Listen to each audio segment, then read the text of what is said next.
Ouais? C'est quoi cette folie-là? 79 000 d'étiquette? Hey! Bonjour tout le monde, bienvenue à GCN. Ça n'a pas de bon sens, les amis. Là. Un homme de 53 ans, professionnel dans la peinture. Il n'y a pas de licence RBQ. Le gars, il fait du propriétaire occupant, fait des factures, travaille, gagne sa vie, essaie de vivre, essaie de survivre.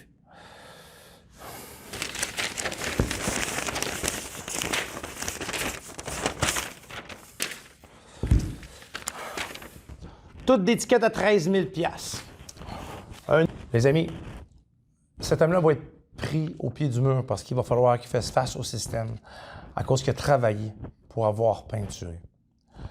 Il y a une étiquette ici qui dit « Alors qu'il n'était pas titulaire d'une licence en vigueur de cette fin, a donné lieu de croire qu'il est entrepreneur en construction. » A donné lieu de croire, souvent, c'est quand tu t'affiches sur Kijiji, sur Facebook, ils vont t'appeler, ils vont te questionner par rapport à c'est quoi ta licence RBQ, pourquoi tu offres des services de construction sans licence RBQ. L'autre étiquette qu'il a reçue a exercé les fonctions d'un entrepreneur en construction en exécutant ou en faisant exécuter des travaux de construction sans être titulaire d'une licence RBQ. On a un ticket ici de 13 099. 13 277. On a un ici parce qu'il a engagé quelqu'un de 558 $. Un autre site de 13 277. Un autre site de 13 099. Un autre site de 13 277. Un autre site de 13 099. Fait une belle trolley de bureaucratie, le gros, de capoter. Un homme qui travaillait dans des maisons propriétaires occupants. On ne parle pas de contracteurs qui travaillaient sur un gros chantier. Le gars avait un numéro de registraire des entreprises du Québec. Puis quand tu vas au registraire des entreprises du Québec, ils vont t'en donner une licence. Puis même, tu as le choix de choisir construction. Tu as le choix. Tu vas au registraire des licences du Québec. Puis tu peux même ouvrir une licence, puis c'est marqué en gros construction. Le monde ne le savent pas. Un coup, ce monsieur-là, il a eu sur son premier étiquette, là, il est arrivé au pied du mur. Puis maintenant, là, il a peur. Il y a 3 mois, il m'a même parlé de suicide. Là. Puis j'ai essayé de l'appuyer du mieux que je pouvais pour pas qu'il passe à ces étapes-là. Mais dans la vie, ça a-tu du bon sens de se faire contrôler par une machine qui veut juste du cash à cause que tu n'es pas une RBQ? Cet homme-là, c'est un professionnel. Est-ce qu'il y a quelqu'un qui a vérifié si cet homme-là, il était bon?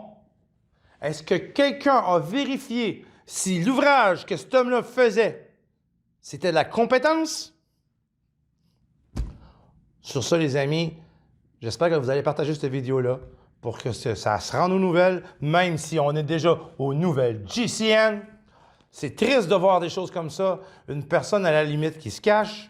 On va regarder aussi 2 secondes, voir comment cet homme-là risque de jours de prison. Cet homme-là a travaillé dans la construction au Québec sans être titulaire d'une licence RBQ. Il s'est affiché sur Facebook, sur Kijiji.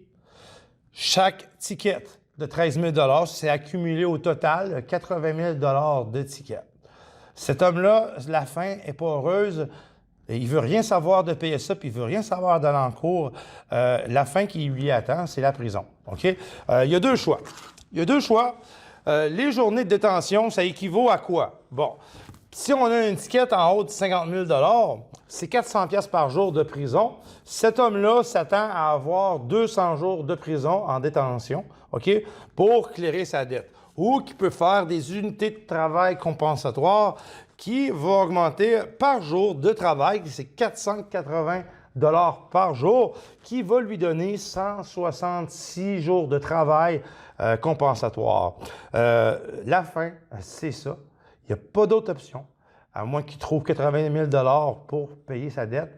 Regarde, c'est ce que je te dis. Coupable d'avoir travaillé. Coupable de ne pas avoir de licence RBQ. Coupable de savoir afficher. Cet homme va sûrement aller en prison. Essayons de l'appuyer le plus possible pour 2020, les amis. Travailler au Québec, c'est pas évident pour tout le monde. Sur ça, les amis, je vous souhaite une belle fin de vacances. Puis je vous attends tous à l'écoute de la prochaine émission de GCN News.